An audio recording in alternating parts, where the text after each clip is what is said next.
नीचे रखिए, ये तुम खाली यहाँ तक हाँ सर, क्या कहेंगे? आज ठीक। पूरे देश में हम स्वतंत्रता सेनानी सिदो कान्हू, चांद भैरव और फूलो जानो को पुष्पांजलि अर्पित करते हैं और उनको हम याद करते हैं। और याद ही नहीं करते बल्कि आज के दिन फिर से हम ये संकल्प लेते हैं कि हमारा ये जो आज़ादी है ये हमारी अछून बना रहे, क्योंकि देश की आज़ादी के लिए 1855 में जिस प्रकार से सिदो कान्हू, चांद भैरव और फूलो जानो के नेतृत्व में हज़ारों लोगों ने शहीद हुए, बलिदान हुए, और उसके परिणाम स्वरूप आज संथाल परगना भी बना और एसपीटी एक्ट भी लागू। लेकिन आज दुर्भाग्य ये है कि संथाल परगना के ऊपर ही एक अस्तित्व बचाने की एक बड़ी संकट और समस्या एक खड़ा हुआ। तो मैं ज़रूर कहूँगा कि आज के तारीख में हम सबको ये विचार करना चाहिए कि भाई संथाल परगना में भिन्न भिन्न प्रकार से अगर आज़ाद भारत में हम 75 वर्ष पूरा किए, अगर आज़ाद भारत की हम लेते हैं 1951 से लेकर के 2011 तक जो सेंसस हुआ है, तो ये आबादी लगातार हमारे यहाँ घटती चली गई और ये चिंता का विषय है।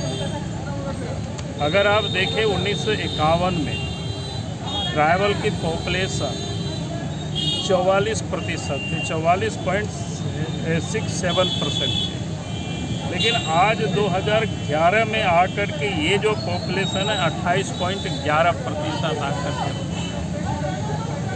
और उसी प्रकार से अगर बाकी की पॉपुलेशन देखेंगे तो अन्य पॉपुलेशन उस समय 45% थी, वो आज 49 है।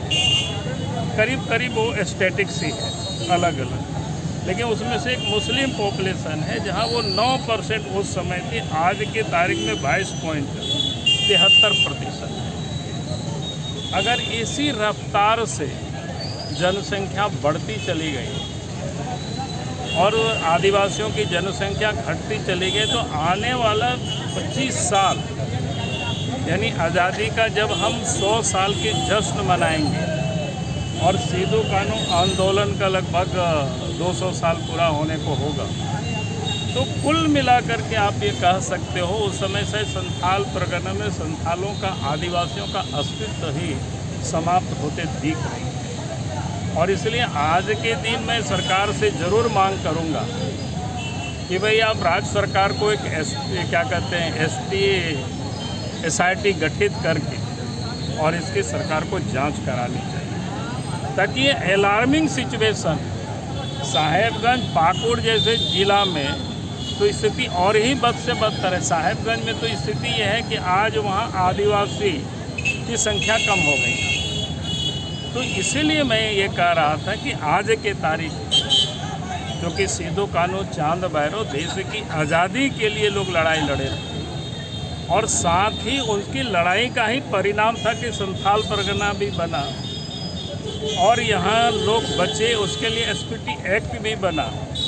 आज सब कुछ मौजूद है, लेकिन धीरे धीरे ये जो जनसंख्या का जो वृद्धि है वो दिख रहा है कि अब अस्तित्व समाप्त होते दिख रहा है। इसकी वजह क्या मान रहे हैं आप?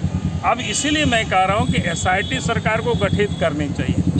वजह तो जब तक उसकी जांच नहीं होगी एकदम ज़मीनी स्तर पर, तब तक ये पता नहीं चल सकता है। मैं ये ज़रूर कहूँगा कि आप सब लोग इसकी फ़ोटो ले सकते हो। मैं इसलिए कह रहा हूँ कि आप सब लोग इसका विश्लेषण करिए, क्योंकि आज के दिन नहायत जरूरी।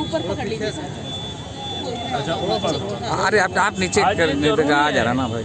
ये हमारा रिपोर्ट नहीं है, सरकार की रिपोर्ट है, सेंसस की जो रिपोर्ट है। अगर वो सेंसस की रिपोर्ट है, कोई हम अपने से कोई बीजेपी ने नहीं बनाई, ये सेंसस की रिपोर्ट